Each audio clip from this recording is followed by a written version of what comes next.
Se inscreva no canal, curta e compartilhe. Temos vídeos novos todos os dias, 2 vezes por dia. A sombra da estrada. A estrada entre as cidades de Pedra Negra e São Jerônimo era pouco iluminada, cortando as montanhas como uma cicatriz esquecida. Diziam os antigos que ali jamais se devia buzinar após a meia-noite, pois havia algo que respondia de volta. Na noite em que Eduardo ignorou esse aviso, a buzina ecoou como um grito numa caverna vazia, e foi respondida. Ele dirigia cansado, voltando de um trabalho que o fizera perder o último ônibus.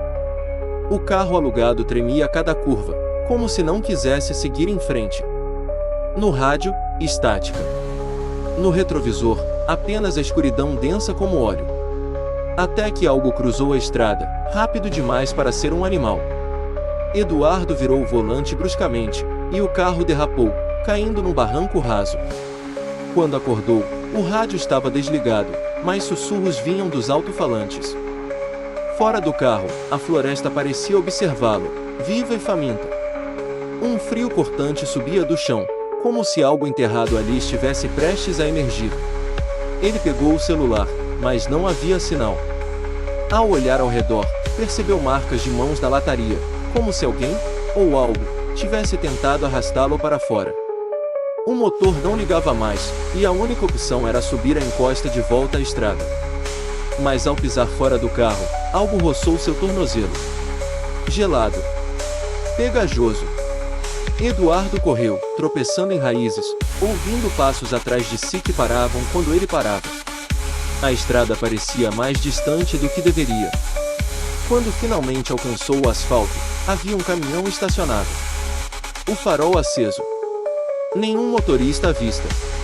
Ele se aproximou, chamou, gritou, nada. Ao olhar dentro da cabine, viu apenas um par de botas no banco do motorista, ainda com os pés dentro. Mas sem corpo. E atrás dele, na escuridão, algo respirava pesadamente. O velho Arlindo morava numa cabana a poucos metros da estrada, escondida entre árvores retorcidas. Era um dos últimos que lembravam das histórias antigas, e o único que admitia que eram verdadeiras. Naquela madrugada, ele ouviu o grito. Não de dor. De pavor. E soube que alguém novo havia despertado a sombra. Pegou a espingarda, embora soubesse que ela não adiantaria de nada. Era mais um amuleto do que uma arma. O cão latiu por poucos segundos antes de silenciar abruptamente. Arlindo nem desceu os degraus de casa. Ele sabia que já era tarde demais para salvar quem quer que fosse. No entanto, quando o sol nasceu, encontrou Eduardo sentado na beira da estrada, olhos arregalados, boca entreaberta. Não falava. Não piscava. Segurava nas mãos um rádio quebrado que sussurrava palavras em uma língua esquecida. Os paramédicos o levaram, mas Arlindo sabia, Eduardo não havia escapado. Apenas fora poupado, por enquanto. No hospital, Eduardo recuperou a voz, mas falava em códigos. Desenhava símbolos com os dedos no lençol.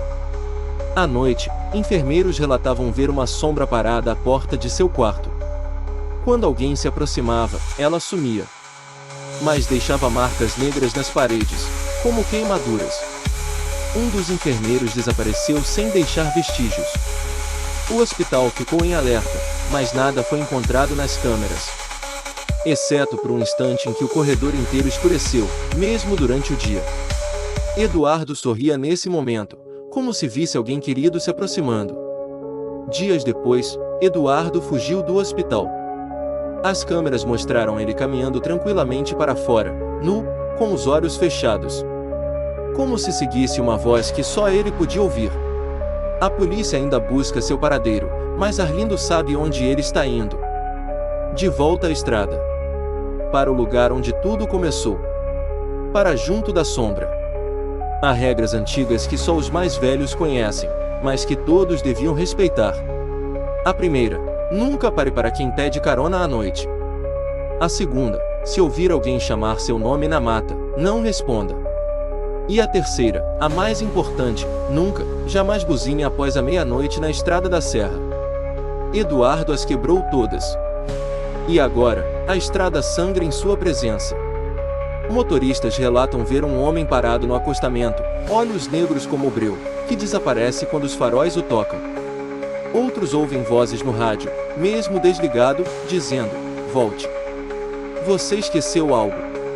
Arlindo, agora velho demais para intervir, tenta avisar os viajantes. Coloca placas improvisadas com alertas escritos à mão.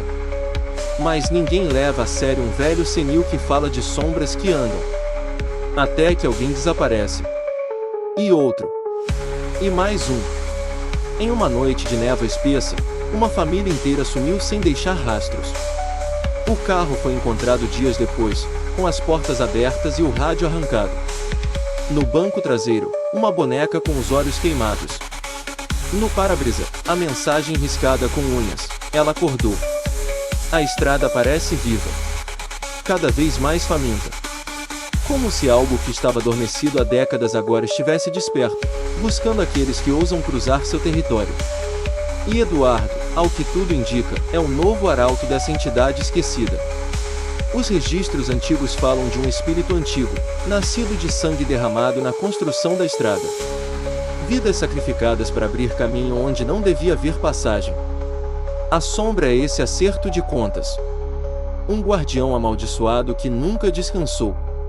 Agora ela tem um rosto. Eduardo é o farol que atrai os perdidos. E a estrada, o altar. Na vila de São Jerônimo, a igreja trancou suas portas. O padre Marcos se recusava a sair desde o dia em que viu Eduardo passando pela rua, arrastando correntes invisíveis, falando em línguas mortas. Ele reconheceu os sinais do livro proibido escondido no porão do mosteiro. A população está apavorada. Luzes piscam sem motivo, aparelhos eletrônicos queimam ao mencionar a estrada. Um caminhoneiro jurou ter sido seguido por um carro sem rodas, que flutuava sobre o asfalto, e em seu banco, alguém chorava. Arlindo percebe que o ciclo está reiniciando. Um antigo ritual de colheita da estrada. A cada geração, ela escolhe um condutor. Alguém que abre as portas entre os mundos. E esse condutor atrai outros. Peregrinos inconscientes, vítimas involuntárias. Fios puxados pela sombra. Eduardo agora lidera um pequeno grupo de desaparecidos. Foram vistos andando em fila pela estrada, todos de olhos fechados, como sonâmbulos. Os carros que passam por eles sofrem panes misteriosas.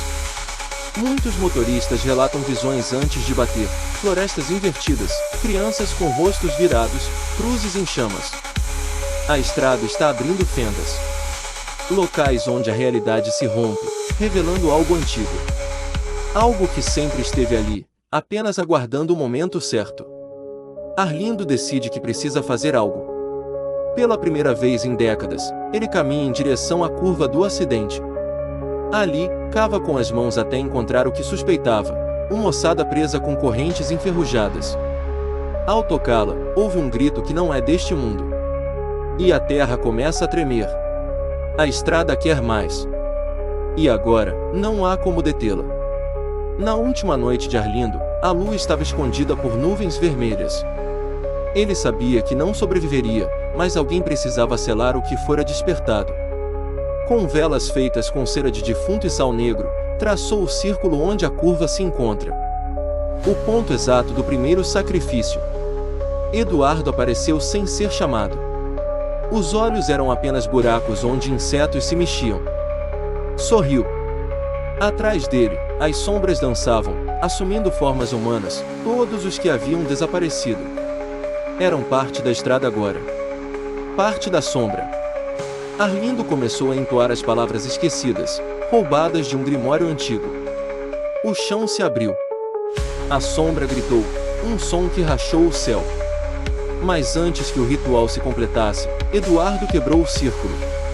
E Arlindo foi arrastado para baixo, para dentro da estrada.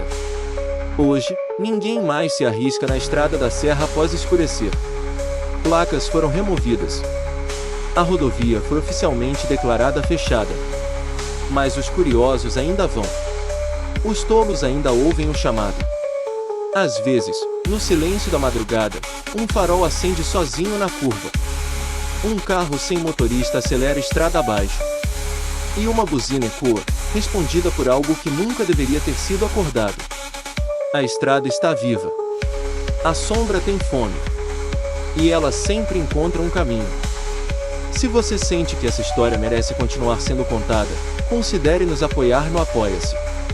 Com sua ajuda, podemos trazer mais histórias sombrias como esta à tona, explorando os mistérios que assombram nossa imaginação.